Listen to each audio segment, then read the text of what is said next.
semuanya, apa kabar? Semoga semuanya selalu sehat ya.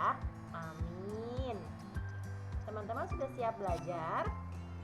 Hari ini kita akan belajar subtema 4, pertumbuhan dan perkembangan tumbuhan, pembelajaran 4 dan 5. Kalau sudah siap belajar, jangan lupa kita berdoa dulu dan siapkan buku tematiknya, oke? Nah, tujuan pembelajaran kita hari ini adalah pertumbuhan dan perkembangan tumbuhan, lalu memahami pentingnya kerjasama, dan juga mengetahui kewajiban merawat dan menyayangi tanaman. Siap ya? Nah, sebelumnya kita sudah belajar tentang pertumbuhan tumbuhan generatif dan vegetatif. Nah, sekarang ulas kembali ya perkembangbiakan tumbuhan secara vegetatif alami. Ada beberapa cara. Nah, ini salah satunya, ada tunas. Kemudian ada tunas daun, ini adalah contoh tanaman cocor bebek. Kemudian contoh yang ketiga adalah umbi batang. Lalu ini adalah umbi akar. Dan ini adalah umbi lapis. Kemudian ini adalah spora. Dan yang terakhir adalah akar gantung atau rizoma. Nah, hari ini kita fokus pada 4 cara, yaitu umbi batang, umbi akar, umbi lapis, dan juga spora. Kemarin kan sudah tunas dan tunas daun. Nah, sekarang umbi-umbian dan juga spora. Siap untuk belajar? Nah, sebelumnya Miss mau putarkan video keren dulu. Yuk kita simak sama-sama.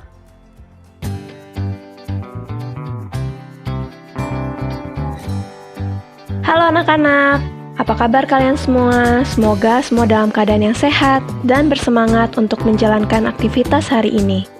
Hari ini kita akan belajar tentang perkembangbiakan tumbuhan secara vegetatif.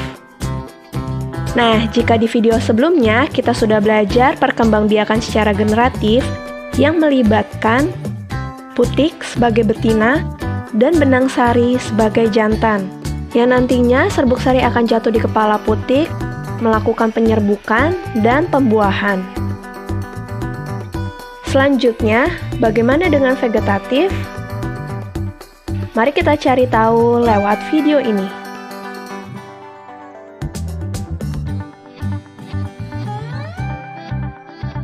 Perkembangbiakan tumbuhan secara vegetatif adalah perkembangbiakan tumbuhan yang hanya melibatkan satu induk saja. Dapat dikatakan bahwa perkembangbiakan secara vegetatif adalah perkembangbiakan tanpa melalui kawin. Perkembangbiakan vegetatif ini dapat dibagi menjadi dua, yaitu vegetatif alami dan vegetatif buatan. Vegetatif alami tidak melibatkan campur tangan manusia. Contoh vegetatif alami yang pertama adalah spora. Kotak spora atau sporangium akan pecah, lalu spora akan keluar dan jatuh di tempat yang cocok. Spora akan tumbuh menjadi tanaman baru. Spora fungsinya mirip dengan biji. Apakah kalian tahu contohnya? Ya, lumut dan pakis. Ini adalah gambar tanaman pakis. Kalau kita lihat lebih dekat, pada daun terdapat sporangium. Apakah kalian pernah melihatnya juga? Yang kedua adalah tunas. Tunas adalah tumbuhan muda yang baru tumbuh dari bagian tubuh induk tumbuhan. Pasti kalian sudah mengenal contohnya. Pisang dan bambu. Ini adalah tanaman pisang yang sering kita jumpai. Jadi jangan heran meskipun tanaman pisang tidak dirawat, mereka akan tumbuh subur karena melakukan perkembangbiakan secara vegetatif. Selanjutnya adalah bambu. Lihat tunasnya baru tumbuh. Perkembangan vegetatif dengan umbi ada 3. Umbi batang, umbi lapis, dan umbi akar. Kita mulai dari umbi batang. Umbi batang adalah batang yang menggembung dan tumbuh di dalam tanah. Biasanya digunakan tanaman untuk menyimpan cadangan makanan. Kalian pasti sering memakannya. Ya, contohnya adalah kentang dan bengkuang. Ini adalah tanaman kentang. Jadi, ketika kalian menanam kentang, dari kentang itu akan tumbuh tunas-tunas baru yang nantinya akan menjadi pohon kentang. Umbi lapis. Umbi lapis adalah lapisan-lapisan daun atau susunan yang berlapis-lapis yang mengelilingi batang dan tumbuh di dalam tanah. Apakah kalian masih ingat contohnya? Ya, bawang merah dan bombay. Jadi, ketika kalian menanam bawang di suatu media, entah air ataupun pupuk atau tanah, bawang itu akan menumbuhkan tunas baru seperti yang pada gambar ini. Umbi akar. Umbi akar adalah akar yang menggembung, namun tidak beruas-ruas, berisi cadangan makanan. Contohnya, lobak dan wortel. Ini adalah tanaman lobak. Jadi, ketika kalian ingin menanam lobak, kalian bisa memotongnya, namun tidak menghilangkan pangkal batangnya. Dan ketika kalian tancapkan ke tanah, lobak itu akan tumbuh kembali menjadi tanaman lobak yang baru. Selanjutnya, akar tinggal. Akar tinggal atau rizom adalah batang yang tumbuh mendatar di bawah permukaan tanah, berbentuk mirip akar, berbuku-buku atau beruas-ruas. Coba kalian perhatikan jari kalian, itu adalah contoh berruas-ruas. Contohnya adalah kunyit, jahe, lengkuas, dan masih banyak lagi. Ketika kita ingin menanam tanaman yang baru, kita bisa memotong sedikit lengkuasnya dan menguburkannya kembali ke dalam tanah. Teman-teman, sudah dilihat videonya? Keren banget ya videonya ya. Videonya membahas tentang cara pertumbuhan tumbuhan vegetatif alami dan juga buatan. Tapi kita hanya fokus pada vegetatif alami saja ya hari ini ya. Nah, sekarang Miss Melin punya beberapa gambar nih. Ini adalah contoh makanan yang berasal dari umbi-umbian. Nih, lihat, ada french fries, teman-teman pasti suka kan? Kemudian ada ubi ungu. Wah, enak banget. Ini ada perkedel juga. Perkedel itu dari kentang. Kemudian ada donat kentang juga. Lalu ada kerupuk wortel. Dan ini, wah, ini adalah bolu lapis talas. Kemudian ada juga keripik kentang. Banyak sekali aneka makanan yang terbuat dari umbi-umbian. Nah, sekarang kita akan bahas apa saja jenis umbi-umbinya ya. Nah, umbi batang. Umbi batang merupakan umbi yang terbentuk dari batang yang tumbuh di dalam tanah. Umbi batang berisi cadangan makanan. Nah, umbi batang mampu memunculkan tunas maupun akar sehingga kerap kali dijadikan bahan perbanyakan vegetatif oleh manusia.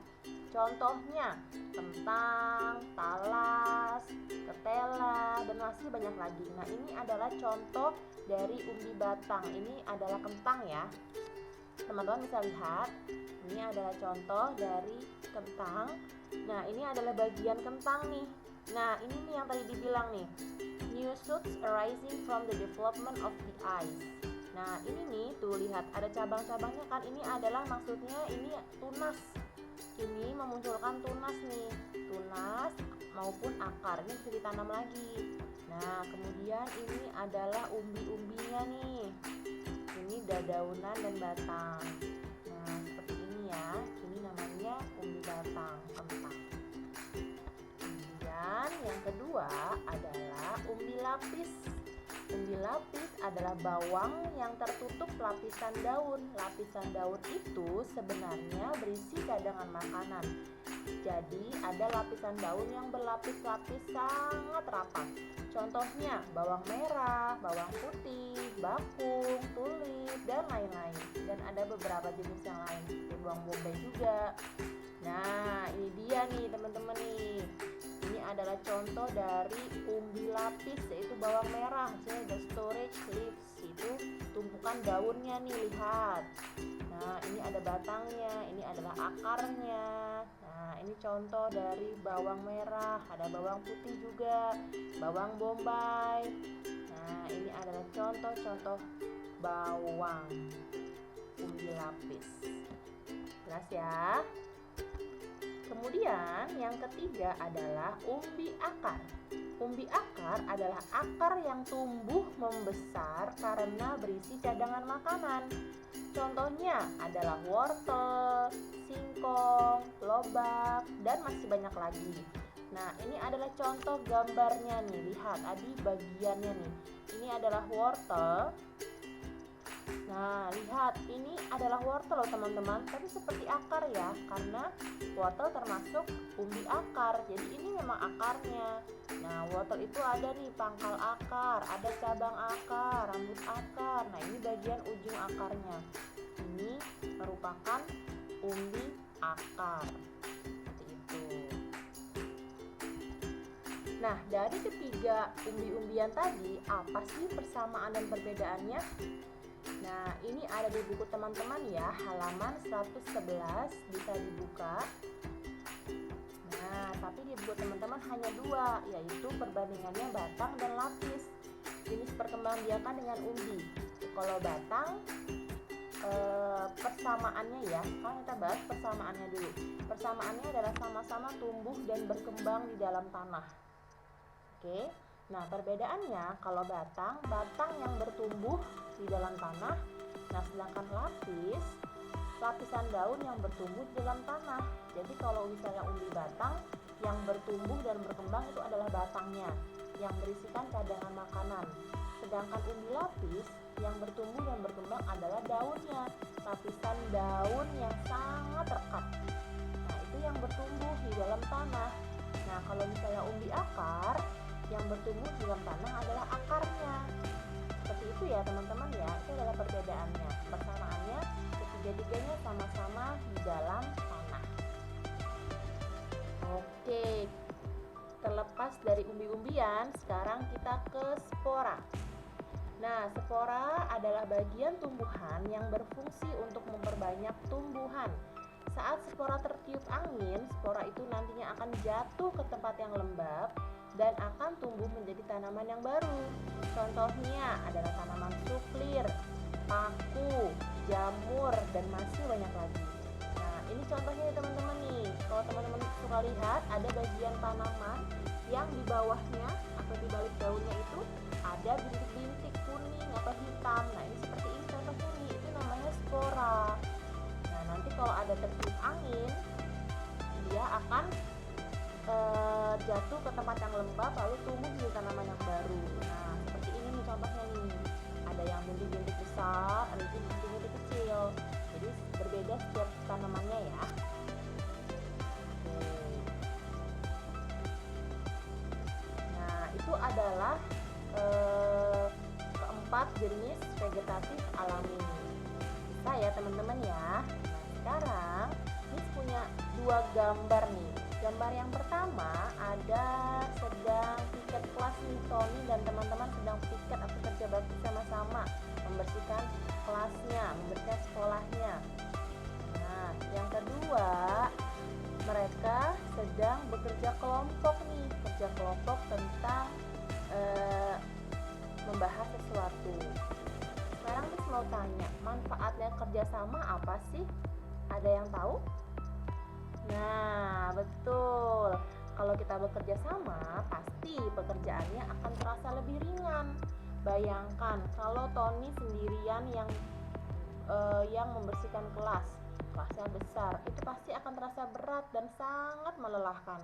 Tapi kalau bisa bekerja sama dengan banyak teman-temannya, nah pasti pekerjaan akan lebih ringan dan pastinya pekerjaan akan cepat selesai. Kalau pekerjaan sendirian, bekerja bersih-bersihnya sendirian, pasti sangat lama dong waktunya, membutuhkan waktu yang lebih lama lagi. Nah, setelah itu tujuan yang lain adalah mempererat hubungan pertemanan. Nah, jadi kalau semakin dekat kan hubungan pertemanannya kan, dan juga tercipta kerukunan antara sesama teman. Ini adalah pentingnya kerjasama ya teman-teman. Jadi teman-teman jangan malu-malu kalau misalnya kesulitan, minta tolong sama teman-temannya.